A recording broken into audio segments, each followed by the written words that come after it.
Hello students. आज की इस वीडियो में आज मैं कक्षा 9वीं वाले विद्यार्थियों को यहाँ पे कुछ प्रश्न बता देता हूँ। जिस तरह से सिलेबस था उसी हिसाब से मैं आपको प्रश्न बताऊंगा। सिलेबस में आपको पता होगा कि गणित का जो इतिहास टॉपिक है उससे कुल 4 अंक के प्रश्न आएगा। 1 अंक के एक प्रश्न आएगा और 3 अंक के एक प्रश्न आएगा। तो कुल मिलाकर सिर्फ इस अध्याय से 2 प्रश्न आपको देखने को मिलेगा। लेकिन इस अध्याय में अगर देखा जाए तो प्रश्नावली 1 से लेके 11 तक दिया हुआ है। अब उनमें सिर्फ एक प्रश्न आएगा आपके एग्जाम में। तो उसके हिसाब से अगर आप तैयारी करना चाहते हैं तो जो मैं अभी आपको बता रहा हूँ वो आप कर सकते हो। ठीक है, देखो यहाँ पे मैंने पहले आपको आईएमपी के तौर पे दिया था, ये प्रश्न को भी देख सकते हो। कौन सा है? संख्या दिया है 4372 का बीजांग ज्ञात कीजिए। बहुत आसान है, सभी को जोड़ दोगे, अंत में जो एक अंक प्राप्त होगा वही क्या होगा? इसका बीजांक होता है। ठीक है, दूसरा देखो, यहाँ पे इसका भी बीजांक निकालना है। इन सभी को जोड़ दो, जोड़ने के बाद जो एक अंक प्राप्त होगा उसी को हम क्या कहते हैं? बीजांक कहते हैं। इसके बाद देखो ये वाला प्रश्न, उधर व तिर्यक विधि द्वारा निम्न का मान ज्ञात कीजिए। उधर व तिर्यक विधि क्या होता है? तो देखो इस तरह से आपको गुणा करना है। ठीक है, इकाई इकाई के साथ गुणा हुआ, ये रहा। अब इकाई दहाई को दोनों को तिर्यक गुणा कर दिया। ठीक है, इसके बाद अंतिम में इस तरह से दहाई और दहाई का गुणा कर दिया। जब ये दो संख्या होता है तब इस तरह से रहेगा। ठीक है, जब तीन तीन संख्या होगा तो चेंज हो जाएगा। एक और प्रश्न है, यहाँ पे देख सकते हो, ये वाला भी उधर व तिर्यभ्याम के प्रयोग से गुणा कीजिए कह रहा है। ठीक है, तो ये भी वैसा ही हल होगा जैसे कि ये प्रश्न हो रहा है। लेकिन 3 प्रश्न वाला अगर आता है, ठीक है, अधिकतर ये प्रश्न सबसे ज्यादा एग्जाम में आता है, सबसे ज्यादा यही प्रश्न एग्जाम में आता है। ठीक है, तो 3 अंक वाले में देखना, अगर ये प्रश्न एग्जाम में आएगा तो क्या करोगे? देखो 1 2 3 है, इकाई इकाई, इसके बाद इकाई और दहाई दोनों को लोगे साथ में, इस तरह से तिर्यक गुणा। फिर इकाई दहाई सैकड़ा तीनों को ले लोगे, इस तरह से तिर्यक गुणा। ठीक है, फिर क्या होगा? दहाई और ये सैकड़ा वाला लाइन है, फिर अंतिम में सैकड़ा और सैकड़ा का गुणा। इस तरह से गुणा करोगे तो आपका मान जो है आ जाएगा। ठीक है, हल होगा तो ये मान आपको प्राप्त होगा। चलो आगे दिखाता हूँ। इसके बाद देखो यहाँ पे ये प्रश्न है, सूत्र एक न्यूनन पूर्वेण द्वारा हल कीजिए कह रहे हैं। ठीक है, तो इसमें कार्य विधि देखो कैसे हल होगा। तो न्यूनन पूर्वेण विधि को अगर याद करना है तो एक प्रश्न याद कर लो, आसानी से याद हो जाएगा। ठीक है, इसका सॉल्यूशन कैसे होगा? देखो उत्तर का बायां भाग पहले निकाल रहे हैं ना, ये उत्तर का बायां भाग ज्ञात कर रहे हैं। तो उत्तर का बायां भाग ज्ञात कैसे करते हैं? तो ये जो 63 है इसमें एक घटा देंगे तो कितना आ गया? 62 आ गया। तो बायां भाग निकल गया। अब उत्तर के दायां भाग निकालते हैं, क्योंकि जो उत्तर प्राप्त होगा वो 4 अंक का होगा। कितने अंक का होगा? 4 अंक का। तो 2 अंक प्राप्त हो गया। ठीक है, 2 अंक और बाकी है, उसको कैसे निकालेंगे? तो जो ये 99 है ना, उसमें हम घटा देंगे 62 को, ये जो प्राप्त हुआ है 62 को, तो उत्तर का क्या निकल जाएगा? दायां भाग। तो देखो 62 और 37 प्राप्त हुआ है, और दोनों को साथ साथ जोड़ेंगे, मतलब एक साथ कंबाइन कर देंगे तो 62 37 इसका उत्तर आ जाएगा। अगर गुणा करोगे तो यही मान प्राप्त होगा। शॉर्टकट में भी आप देख सकते हो। ठीक है, लेकिन विधि में बनाने के लिए कहा है तो आपको इसी विधि का उपयोग करना है। ठीक है, आगे दिखाता हूँ। इसके बाद देखो यहाँ पे एक प्रश्न है, और ये भी क्या है? सूत्र एक न्यूनन पूर्वेण के प्रयोग से हल कीजिए। सेम हल होगा। ठीक है, पहले उत्तर का बायां भाग निकालना है, इसका भी उत्तर 4 अंक के आएगा। ठीक है, सिंपल पहले गुणा करना। जब भी ऐसे प्रश्नों को बनाओगे किसी विधि में तो सिंपल हल करना। सिंपल हल करने पे कितना आ रहा है उत्तर? बस दिमाग लगा लो वहीं से, डायरेक्ट यहाँ पे एक घटाओगे तो 56 आ जाएगा। ठीक है, देखो क्या करने के लिए मैं कह रहा हूँ, 57 गुणित 99 करो ना, तो गुणित करोगे तो आपको डायरेक्ट ये मान प्राप्त होगा।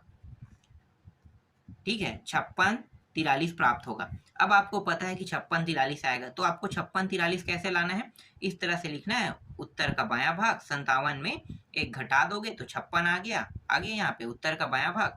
ठीक है, उसके बाद दायां भाग निकालोगे तो क्या होगा? इसी को 99 में, ये वाला 99 उसमें घटा दोगे तो आ जाएगा 43। तो इस तरह से उत्तर का दायां भाग। तो देखो शॉर्टकट सॉल्यूशन में ये मान प्राप्त होगा, और इस तरह हल करोगे तो भी यही मान प्राप्त होगा। चलो आगे देखते हैं। इसके बाद देखो, अगर प्रश्न ऐसे पूछा जाता है, कौन सा?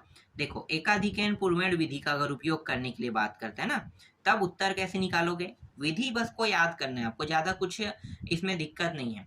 उसके बाद तो बार बार रिपीट हुआ है ना विधि, यही 3-4 ही विधि है और नहीं है, बाकी प्रश्नावली में आगे बढ़ते गया है। तो इसको कैसे हल करोगे? तो देखो, उत्तर का बायां भाग सेम हल होगा न्यूनियन पूर्वायन की तरह, लेकिन इसमें गुणा हो जाएगा। उसमें हम क्या करते थे, न्यूनियन में घटाते थे, लेकिन एकाधिकरण में बढ़ा के क्या करेंगे, गुणा करेंगे। तो देखो यहाँ पे क्या लगा है भाई, एक है, दोनों में एक है, चलो मान लो दोनों में एक है, तो एक को अब हम क्या करेंगे, बढ़ाएंगे, कितना हो जाएगा, 2, ये बन गया 2, और 2 में इस एक को गुणा कर देंगे, कितना प्राप्त हुआ, 2 ही प्राप्त होगा। ठीक है, समझ में आ गया? ठीक, देखो क्या करते हैं एकाधिकरण में, ये जो एक है इसको बढ़ाएंगे 2 और इस एक को इसके साथ गुणा कर देंगे। ठीक है, मैं आपको थोड़ा सा समझा देता हूँ, मैंने क्लास भी लिया था तो आप लोगों को समझाया था। ऐसे प्रश्न जैसे डाउट करता है तो आपको इसको कैसे सॉल्यूशन करना है, देखो ये 12 है और 18 है, एकाधिकरण विधि है, तो इसको मैं क्या करूँगा, बढ़ा दूंगा, कितना बन गया ये 2, और ये जैसा है वैसा रहेगा। ठीक है, एक का एक, दोनों को गुणा करो, कितना प्राप्त होगा, 2। ठीक है, ये शॉर्टकट विधि है, और इन दोनों को गुणा कर दो फिर से, तो 2 गुणित 8 लिख रहा हूँ मैं यहाँ पे, 2 गुणित 8 कितना हो गया, 16, तो 216 यहाँ पे प्राप्त हो रहा है आंसर। देख लो, देख लो, शॉर्टकट ट्रिक बहुत आसान होता है ना, तो इजी वे पे इस तरह से इसे बनाया जाता है। तो आपको इस तरह से लिखना है, दहाई का एकाधिकरण किए और एक दहाई को हमने क्या कर दिया, गुणा कर दिया। इसी तरह से इकाइयों का गुणनखंड, देखो अभी देखे हो ना, 8-8 का गुणा किया मैंने, 8 और 2 का, तो 16 प्राप्त हुआ, इस तरह से ये माना गया। बहुत आसान था। सेम इसी तरह से देखो इसको भी हल करेंगे। ठीक है, समझ में आ रहा है ना, क्या करेंगे, देखो 3 है, ये कितना हो जाएगा, 4 हो जाएगा। ठीक है, और ये 3 का 3 रहेगा, 4 और 3 गुणा करो, कितना आएगा, 12। ठीक, अब इकाई इकाई कौन है, ये 4 और 6, दोनों को गुणा कर दोगे तो 24 आ जाएगा। तो इस तरह से आप देख सकते हो सॉल्यूशन हुआ है। ये बहुत इजी और शॉर्टकट ट्रिक है जो मैं आपको बता रहा हूँ।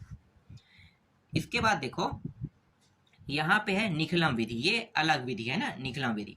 निखलम विधि भी बहुत इजी विधि है, बहुत सरल। इसको कैसे हल करते हैं, तो देखो 16 और 15 दिया हुआ है और दोनों गुणा के रूप में है। ठीक है, ये चौथा विधि है, मान लो मैंने अभी आपको 3 विधि बताया, अब चौथा विधि बता रहा हूँ, निखलम विधि। इससे प्रश्नों को कैसे बनाया जाता है, देखो मैं आपको समझाता हूँ। कितना दिया है यहाँ पे, 16 और यहाँ पे 15 दिया है। मैं क्या करूँगा, यहाँ पे ये 10 से कितना अधिक है, 6 अधिक, तो 6 को मैंने यहाँ पे निकाल लिया, और ये 15 10 से कितना अधिक है, 5, तो 5 को भी प्लस लिख के मैंने इस तरह से निकाल लिया। ठीक है, अब क्या करेंगे, अब हम करने वाले हैं इन दोनों को पहले गुणा। क्या करने वाले हैं, गुणा। गुणा कर दो तो कितना होगा, 6 पंचे 30, तो 30 का शून्य बस आएगा, 3 तो हम लिख नहीं सकते। ठीक है, 30 बस आएगा और शून्य, मतलब इन दोनों को गुणा करेंगे तो शून्य आएगा। ठीक है, और 3 जो है वो हासिल के रूप में कहाँ चला जाएगा, दूसरे साइड में। ठीक है, तो क्या करने वाले हैं, या तो हम इन दोनों को जोड़े या फिर हम इन दोनों को जोड़े, दोनों में से किसी एक को हम जोड़ सकते हैं। तो जोड़ो तो कितना हो जाएगा, देखो एक प्राप्त होगा हमारा पास, कौन सा है, दायां भाग निकल गया है। ठीक है, अब बायां भाग बस निकालना है, तो जोड़ते हैं, तो 16 में 6 जोड़ेंगे तो भी कितना आएगा, 16 में 16 में 5 जोड़ेंगे ना, तिरिया की जोड़ना है आपको, 16 में 5 जोड़ोगे तो कितना आएगा, 21, और 15 में 6 जोड़ोगे तो 21, लेकिन शेष कितना गया है, हासिल 3, तो कितना हो जाएगा, 21 और 3 24। आप जैसे भी जोड़ना चाहो जोड़ सकते हो, आप इन दोनों को जोड़ सकते हो या इन दोनों को, मान सेम टू सेम ही प्राप्त होगा हर बार। ठीक है, तो 21 और 3 कितना हो गया, 24, तो देखो 240 प्राप्त हो गया। तो यही चीज ना यहाँ पे करके बताया, देखो विचलनों का गुणन, तो ये इसे हम कहते हैं विचलन कहते हैं। इन दोनों को मैंने गुणा किया तो 30 आया, 30 का शून्य हमने लिखा, 3 जो है हासिल के रूप में यहाँ पे आ जाएगा, तो उत्तर का बायां भाग में ये हासिल चला जाएगा। एक संख्या प्लस दूसरी संख्या को जोड़ देंगे, तो जोड़े तो 16 प्लस यहाँ पे 5 को जोड़ा है, आप 15 प्लस 6 को जोड़ सकते हो, और 3 हासिल आया उसको भी जोड़ोगे तो 24 प्राप्त हो जाएगा। आगे देखो, अब देखो यहाँ पे 3 अंक की संख्या है ना, 3 अंक की संख्या है, तो इसको कैसे विचलन करोगे, तो आपको पता है कि ये 100 से कितना अधिक है, 4 अधिक। ठीक है, 100 से कितना अधिक है, 4 अधिक, तो ये 4 प्लस लिख दो, और 108 से कितना अधिक है, 08, मतलब 8 अधिक है। इस तरह से पहले इन दोनों को क्या करेंगे, गुणा, तो 8 चौक कितना आ गया, 32। यहाँ पे पूरा 32 क्यों ले रहे हैं, सोचना अब, क्योंकि इससे पहले वाले में हम हासिल ले रहे थे, लेकिन इसमें हम पूरा 32 क्यों ले रहे हैं, क्योंकि ये 3 अंकों वाला है। कितने अंक है? 3 अंक। तो जो इसका दायां भाग आएगा वो 2 अंक में प्राप्त होगा। यही डिफरेंस है, याद रखना। ठीक है, 3 अंकों वाले में जो बायां भाग है, दायां भाग है वो 2 अंक के होंगे, जैसे कि यहाँ पे आप देख सकते हो 2 अंक है। और जो आगे वाला है, जो बायां भाग है, वो 3 अंक के रहेगा, क्योंकि 3 अंक है। ठीक है, तो ये मिल गया। अब आप क्या कर सकते हो, इन दोनों को जोड़ो या फिर इन दोनों को जोड़ो, मान सेम आएगा। ठीक है, तो 104 में 8 को जोड़ देंगे तो कितना हो गया? 112। ये रहा 112। ठीक है, तो इसी को यहाँ पे हल करके बताया गया है। विचलनों का गुणन देख लो, ये रहा, और एक संख्या प्लस दूसरी संख्या का विचलन, इस तरह से ये आ गया। बहुत आसान था। ठीक, अब देखो यहाँ पे एकाधिकरण में फिर से आ रहा है। ठीक है, विधि मुझे याद है कि एकाधिकरण में कैसे हल करते हैं। तो ये चाहे मुझे कोई भी नंबर दे दे, सॉल्यूशन तो एक ही जैसा होगा। कैसे, मैं आपको फिर से बताता हूँ। देखो, ये भी एकाधिकरण था। ठीक है, लेकिन इस बार क्या करें, 15 का वर्ग करें। तो भैया 15 का वर्ग करेगा तो भी तो ऐसे ही हल होगा ना। तो मैं क्या करूंगा, इस वाले में बढ़ाऊंगा 2 और इस वाले को क्या कर दूंगा, गुणा कर दूंगा। तो कितना प्राप्त होगा? 2। अब इन दोनों को गुणा कर दो, कितना हो गया? 5 गुणित 5 25। ये आ गया भाई, 5 गुणित 5 25। तो इस तरह से निकल गया। कितना आया? 225 आया। देखो, बहुत आसान होता है, बहुत इजी। वो प्रश्न कोई भी दे, लेकिन सॉल्यूशन मेरा विधि जो है वो चेंज नहीं होगा। अगर एकाधिकरण कह रहे हैं तो मैं सॉल्यूशन हर को एक ही जैसा करूंगा। तो देख सकते हो सेम टू सेम सॉल्यूशन हुआ है। ठीक है, आगे दिखाता हूँ। आसान है सभी प्रश्न, इसीलिए मैं आपको बहुत बारीकी से बता रहा हूँ। ठीक है, आप ऐसे ही सुन के सीख सकते हो इन प्रश्नों को बनाना। देखो, यहाँ पे 75 दे दिया है। क्या ये टफ है 75 वाला? नहीं है ना। सॉल्यूशन तो बहुत आसान है। बस आपको करना क्या है, 75 का वर्ग आपको पता है, इसमें एक बढ़ाना है। हमें क्या करना होता है, एक बढ़ाना होता है, तो आगे वाले में एक बढ़ाएंगे तो ये हो जाएगा 8। 8 में 7 को गुणा कर दो, 8 सत्ते कितना होता है? 56 आ गया। 5 और 5 25। तो देखो, ये विधि आपको उपयोग करते हुए बनाना है। ठीक है, जैसा जैसा कहा है वही चीज है। मैंने दहाई में एक एकाधिकरण किया तो 8 बना, और दहाई का एक अंक है, ये वाला भी दहाई है, तो दहाई को जैसा वैसा रख लिया था। अब इकाई इकाई को गुणा, तो देख लो इकाइयों का गुणनफल। तो इस तरह से हल किया जाता है। अब देखो, यहाँ पे एक प्रश्न आया है, अनुरूपेण विधि द्वारा 64 का वर्ग का मान ज्ञात कीजिए कह रहा है। इसको कैसे हल करोगे भैया? ये भी बहुत आसान प्रश्न है। क्या करना है, इसको a मान लेना है, 64 के 6 को, और 4 को b मान लेना है। ठीक है, a b। और आप सभी को पता होगा, सूत्र के बारे में नहीं पता है क्या? मैं बताता हूँ। सर्वसमीका a का वर्ग प्लस b का वर्ग प्लस 2ab, ये सर्वसमीका है। किसका होता है? a प्लस b का वर्ग। अगर मैंने 64 में, देखो, इसे मैंने a माना है और इसे मैंने क्या माना है? b माना है, तो पूरा ये सूत्र उपयोग होगा। कैसे? देखो, यहाँ पे देख सकते हो, ये a का वर्ग बन गया। ठीक है, ये 2ab बन गया, और ये b का वर्ग हो गया। सूत्र वही है। ठीक है, तो a का वर्ग 36, 2ab 48 हो जाएगा। 2ab मतलब 2 6 4 का गुणा 48, और 4 का वर्ग 16, इस तरह से। ठीक है, अब क्या करोगे, यहाँ पे देखो, हम डायरेक्ट ना यहाँ से सभी में से इकाई इकाई अंक को रखते जाएंगे। तो यहाँ पे 6 आ गया, एक जो है यहाँ पे हासिल जाएगा, तो कितना होगा? 48 एक 49, 49 का 9 आ गया, और 4 हासिल यहाँ पे आ गया, तो 36 4 कितना हो गया? 40। तो इस तरह से इसका सॉल्यूशन हुआ है। ठीक है, आसान था। देखो, फिर से आ गया निकलम विधि। देखो, निकलम विधि को आपको याद रखना है। तो यहाँ पे देखो, अब इस बार क्या है, इस बार ये 100 से अधिक नहीं है। ठीक है, 100 से अधिक ये नहीं है, 100 से कम है। तो इसे मुझे क्या करना है? 100 बनाना है। तो -8 अगर इसमें मैं ऐड कर दूंगा तो 100 हो जाएगा, बिल्कुल हो जाएगा। और ये 100 से अधिक है तो +7 कर देंगे। करना क्या है, इन दोनों को गुणा, और कितने अंक में प्राप्त होना चाहिए मान? 2 अंक में। क्यों 2 अंक में? क्योंकि हम 100 को इसका आधार मान रहे हैं। आधार कितना मान रहे हैं? 100 को। तो 100 को मान रहे हैं, इसलिए ये वाला मान कितने अंक में होगा? 2 अंक में। और ये वाला 3 अंक में प्राप्त होगा कि नहीं? नहीं होगा 3 अंक में। क्यों? क्योंकि एक छोटा है और एक बड़ा है। ठीक है, तो दोनों अगर 100 से ऊपर होता तब ये मान 3 अंक में आता। ठीक है, तो हमारा जो मेन टॉपिक है ये 2 अंक में होगा, और ये जितना आएगा उतना हम इस बार लिखते हैं। ये सीधी सी बात है। दोनों को गुणा कर दो तो ये मान प्राप्त हुआ।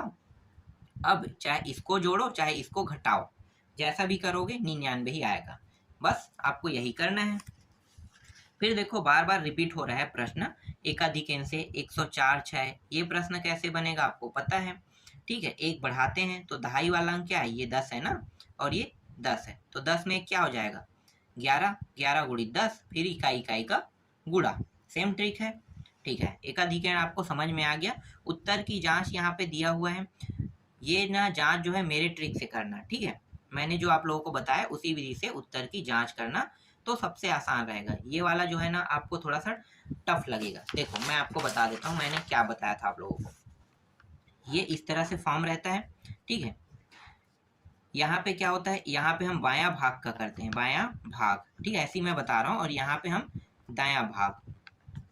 फिर इन दोनों के जो बीजांग प्राप्त होता है उसको हम यहाँ पे दोनों को क्या करते हैं, गुणा करने के बाद, और फिर अंत में उत्तर का बीजांग, यहाँ पे उत्तर का बीजांग, ठीक है। मेरे वीडियो में आप लोग देख लेना, अभी मैं आपको ऐसी शॉर्टकट तरीके से बता रहा था, ठीक है। चलो आगे दिखाता हूं मैं प्रश्नों को। और देखो यहाँ पे 105 है और 105 का एकाधिकरण करना है, तो आपको पता है एकाधिकरण का मतलब क्या होता है, ये आगे वाले में एक बढ़ा देते हैं, 11 हो जाएगा, 11 गुणित 10, 110 आ गया, और 5 और 5 25, ठीक है। तो ये पूरा कार्य विधि से आपको इस तरह से करना है, और उत्तर की जांच कहेगा तो आपको मेरे विधि से करना है, ठीक है। फिलहाल मैं यहाँ पे आपको उत्तर की जांच दिखा रहा हूँ। फिर यहाँ पे देखो और एकाधिकरण है, पता चल गया कैसे बनेगा, 90 और 1 91, और 90 गुणा कर दो, ठीक है। तो गुणा करोगे तो इतना आएगा, और 5 और 5 25, ठीक है, बहुत ईजी है। चलो और है क्या, शायद खत्म हो गया क्या, नहीं और है, निकलम विधि है। देखो निकलम विधि से इन प्रश्नों को भी प्रैक्टिस कर लेना है। ये 100 से कितना अधिक है, 4, और ये 2 अधिक है, आपको पता है कैसे हल होगा, ठीक है। चलो और दिखाता हूँ, यहाँ पे देखो ये है 98 94 है। अब यहाँ पे बताओ अब क्या करोगे, ये तो 100 नहीं है, तो 100 बनाओगे तो क्या करोगे, ये 100 होने के लिए कितने की कमी है, 2 की, तो -2 लगाओगे, और इसे 100 होने के लिए कितने की कमी है, -6, तो ये रहा -6। बाकी इन दोनों को गुणा कर दो तो 2 अंक में मान प्राप्त हो जाएगा, ठीक है। क्योंकि हमने आधार बनाया है 100 अंक को, इसलिए ये 2 अंक में ही मान आएगा, ठीक है। और इसके बाद इन दोनों को घटा दो या इन दोनों को घटाओ, 92 आ जाएगा। इस तरह से आपका सॉल्यूशन हो गया, ठीक है। और है क्या, देखो ऐसे भी प्रश्न है, जैसे कि यहाँ पे सूत्र उधर्व तिर्याभ्याम विधि, आपको पता है ना क्या करते हैं, ये इकाई इकाई इन दोनों को दहाई मान लो, तो इन दोनों का गुणा, फिर इन दोनों की इस तरह तिर्या गुणा, फिर ये इन दोनों का ऐसे गुणा, ठीक है। तो ये सेम वैसे ही हल होगा।